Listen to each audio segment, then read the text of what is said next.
So right here it's asking us to find the average rate of change. Does anybody know what average rate of change means? Yeah, the slope. Very good. Average rate of change means slope. The rate of change means slope. The average rate of change is like the slope over a given interval, okay? So slope, if you guys remember, is rise over run. Now, if you want to find the rise, you take the y numbers and you subtract them, which makes a lot of sense because y's go up and down, right? The y's. And then you subtract the x numbers on the bottom because that would be the run.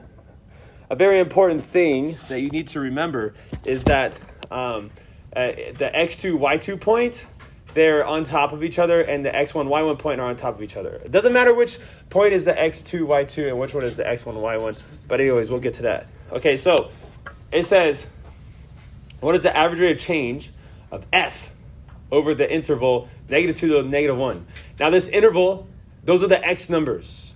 So this is an x, a -2 is -2 is an x, and a -1 is an x. Okay, so we already got our x's already, but we do need our y's. So here, let me give a visual because I'm a visual learner. I don't know if you guys are, but here's our function. This is f of x. It goes all the way up to 10, and then we have a parabola right here. Here's our x numbers. Okay, what we need to find are our y numbers. Okay, those are the f of x numbers right here. So I put those right there. And those down there, I said, are my x numbers. So how do we find the average rate of change? Well, we can write what we have so far, which is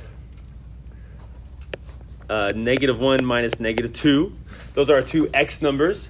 And on the top, we need our y numbers. And so we have to find f of -2, and we have to find f of -1. And so that means you have to plug the -2 into our function, which is -2 squared plus 10, and then -1, we got to plug that into our function. I got to square it and then plus 10. Don't forget what the exponent means. It means we're going to do this twice and multiply it. So -2 times -2, which is positive 4. We add the 10, we get 14. And then this one would be -1 times -1, which is positive 1. Add the 10, we get 11. And so the 14 goes above the -2. So I'm going to put 14 right here. Minus, and then the 11 goes above the -1. So I have 11 minus 14 on top, which is -2. I'm sorry, -3. I know how to do math. And then when we subtract a negative, it's the same as adding the opposite. So it's the same as plus 2. And so we get positive 1. Our answer is -3. That is our average rate of change. This is so weird. The average rate of change is the slope of this line right here that connects the 2 points.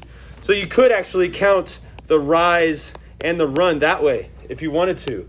Actually, it'd be from this point to this point. Okay, and that's how you can find the average rate of change. Now, instead of saying rate of change, I'm going to say slope for a second. The average slope. What is the average slope for all of these points right here? Because they all have a different slope. Just at a point. The average slope is found by finding the slope of that line. Now that line is known as the secant line, but I don't think you guys care about that right now. But that's, FYIs.